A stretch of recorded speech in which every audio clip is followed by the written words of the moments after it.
அனைவருக்கும்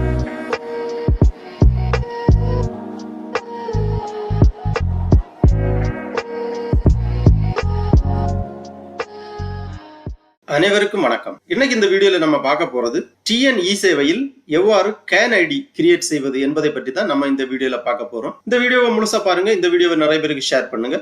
மனித சேவை சேனலை சப்ஸ்கிரைப் பண்ணாதவங்க சப்ஸ்கிரைப் பண்ணி பெல் ஐகானையும் பிரஸ் பண்ணுங்க.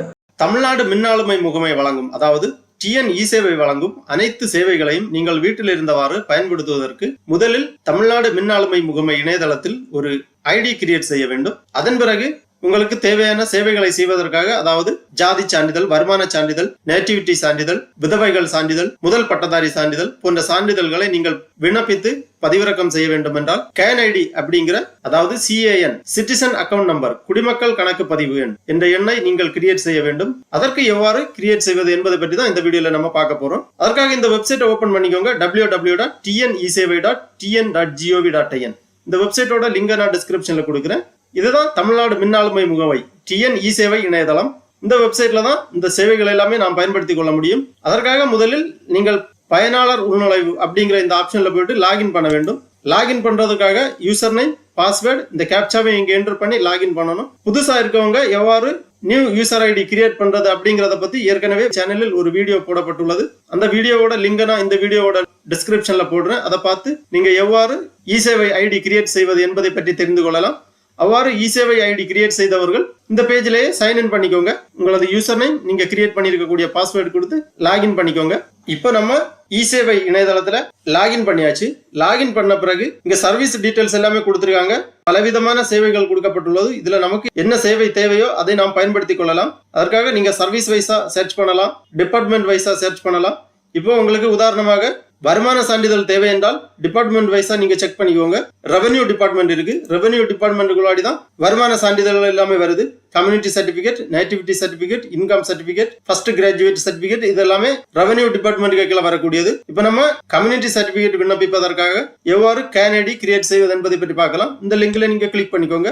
உடனே இந்த மாதிரி புதுசா ஒரு பேஜ் ஒன்று வரும். சர்வீஸ் டிஸ்கிரிப்ஷன், நம்ம என்ன சேவை செலக்ட் பண்றோமோ அந்த டிஸ்கிரிப்ஷன் இங்க வரும். அதுக்கு பிறகு இப்போ கம்யூனிட்டி சர்டிபிகேட் விண்ணப்பிப்பதற்கு என்றால் அதற்கு தேவையான சப்போர்ட்டிங் டாக்குமெண்ட்ஸ் கொடுத்திருக்காங்க. Photo, any address proof, community certificate of father அல்லது மதர், அப்புறம் செல்ஃப் டிக்ளரேஷன் அப்ளிகன்ட், அப்புறம் டிஎன்சி சர்டிபிகேட், இந்த மாதிரி கொடுத்திருக்காங்க. எவ்வாறு விண்ணப்பிப்பது என்பதை பற்றியும் ஒரு இன்ஸ்ட்ரக்ஷன் கொடுத்திருக்காங்க. இதற்கான விண்ணப்ப கட்டணம் கொடுத்திருக்காங்க 60 ரூபாய். பெரும்பாலும் இ-சேவை இணையதளத்திலிருந்து நீங்கள் சான்றிதழ்களை விண்ணப்பிப்பதற்கு 60 ரூபாயே கட்டணமாக வசூலிக்கப்படும். அதன் பிறகு இந்த ப்ரொசீட் கொடுத்துக்கோங்க. ப்ரொசீட் கொடுத்த உடனே ஃபர்ஸ்ட்ல கம்யூனிட்டி சர்டிபிகேட், நம்ம என்ன சான்றிதழ் செலக்ட் பண்றோமோ அது இங்க வரும். அதன் பிறகு கேன் ரிஜிஸ்ட்ரேஷன் கொடுத்துருக்காங்க. ஒருவேளை நீங்க கேன் ஐடி இருந்துச்சுன்னா கேன் நம்பர் ரிஜிஸ்டர் பண்ணி, உங்களுக்கு நம்பர் இருந்துச்சுன்னா நீங்க இந்த குடிமக்கள் கணக்கின் இதுல நீங்க உங்க கேன் நம்பரை என்டர் பண்ணி சர்ச் பண்ணி இந்த சான்றிதழ்களுக்கு விண்ணப்பிக்கலாம். கேன் ஐடி இல்லாதவர்கள் ரிஜிஸ்டர் பண்ணுவதற்காக, அதாவது சிட்டிசன் அக்கவுண்ட் நம்பர், குடிமக்கள் கணக்கு எண், ரிஜிஸ்டர் கேன் கொடுத்திருக்காங்க. இந்த டேப்ல நீங்க கிளிக் பண்ணிக்கோங்க. உடனே இந்த மாதிரி கேன் ரிஜிஸ்ட்ரேஷன்ங்கிற பேஜ் ஓபன் ஆகும். இதுல அப்ளிகண்ட் டீடைல்ஸ் ஃபுல்லா என்டர் பண்ணணும். டாக்குமெண்ட் டைப் ஃபர்ஸ்ட்ல ஆதார் நம்பர், அப்புறம் டாக்குமெண்ட் டைப் 2 கொடுத்திருக்காங்க. PAN number, voter ID, ration card ஏதாவது நீங்க செலக்ட் பண்ணலாம். டாக்குமெண்ட் டைப் செகண்ட் ஆப்ஷனல் தான். டாக்குமெண்ட் டைப் ஃபர்ஸ்ட் கண்டிப்பா நீங்க என்டர் பண்ணணும். ஆதார் நம்பர் என்டர் பண்ணணும். ஆதார் நம்பர் என்டர் பண்ணிக்கோங்க. அப்புறமா அப்பல்லேஷன் கொடுத்திருக்காங்க. டாக்டர், செல்வி, ஸ்ரீ, ஸ்ரீமதி, அந்த மாதிரி கொடுத்திருக்காங்க. நீங்க செலக்ட் பண்ணிக்கலாம்.